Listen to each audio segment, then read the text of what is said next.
Hi, we are on lesson number 3. You're going to find throughout the series that I'm going to do a lot of review. There are certain basic concepts that if you don't grasp them, you won't be able to move on. So yesterday we went over the keys. Today we are going to continue to go over the keys with just a little bit more depth.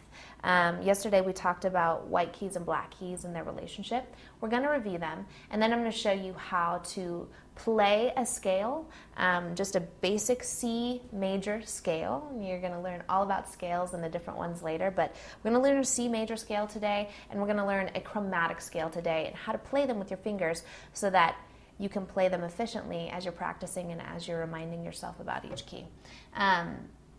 Again, I want to talk about how musicians kind of term things so that you can, when you're out in the industry, kind of know what's going on. We find it useful to talk about how much higher or lower one note is than another.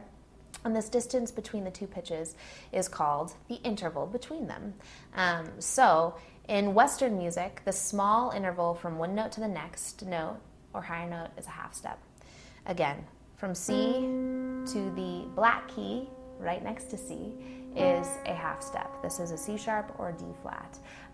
Then we have from C to D, which is the white note next to it, a whole step. We're going to talk about all sorts of intervals. There's more than just that, obviously. Say, for example, you go from C to E. That is an interval of a third. Why? Because it's 1, 2, 3 above C. You've got a fourth, a fifth, a sixth, a seventh, then you have your octave. We're going to go over all these intervals quite intensely later on, but I just want you to start thinking about there's more than just the half step and the whole step. The distance between these notes is going to be important because you're going to want to play more than one note at a time. The intervals in some of the figures in sheet music we're going to be going over are going to look different on a staff. A staff is basically spaces and lines that on sheet music that show you how to play the song. So each note on this staff corresponds to a note on the piano. And above and below the staffs, those notes correspond to a note on the piano. So it looks different on a page depending on what note you're playing, probably because there are key signatures involved. Key signatures tell you how many of these black keys are used in the particular key that you're playing in. So let's take an example really quickly. You have C major. This is a C major chord. This is a fifth, by the way, if you're looking at my hands. In the key of C, there are no sharps or flats, which means you're not going to be using any of the black keys. This is the easiest way to learn how to play a scale. I'm going to show you how to play scale in C right now. Start with your home, which is middle C.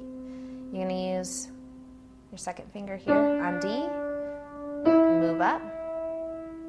You're going to cross your thumb under here, F, G, A, B, C.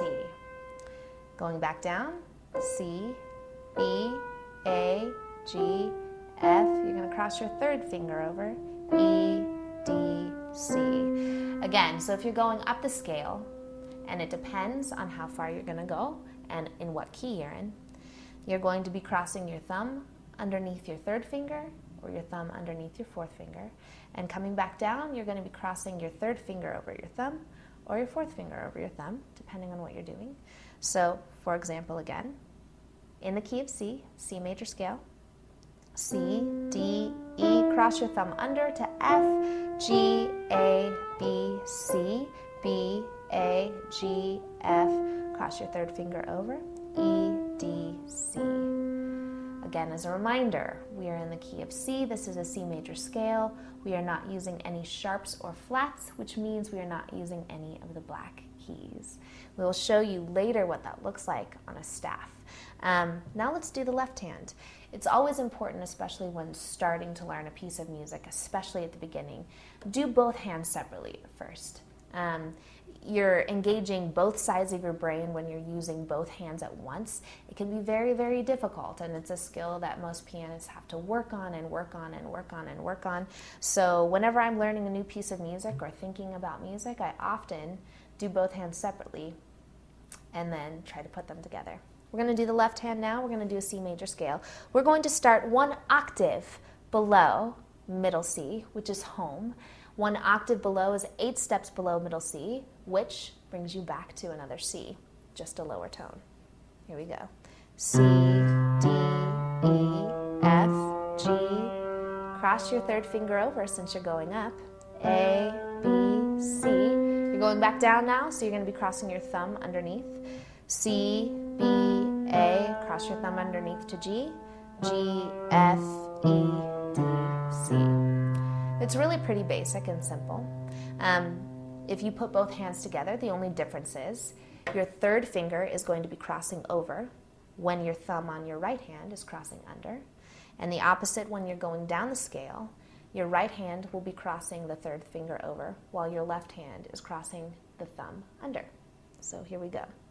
C, D, E, F, G, A, B, C, B, A, G, F, E, D, C.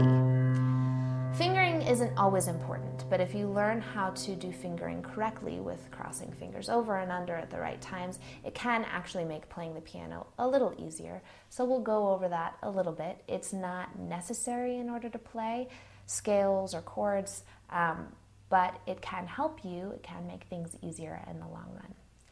All right. So we've learned a little bit more about the keys. We've learned the C major scale, and we've learned a little bit about fingering. In our next lesson, we're going to delve right into some other topics.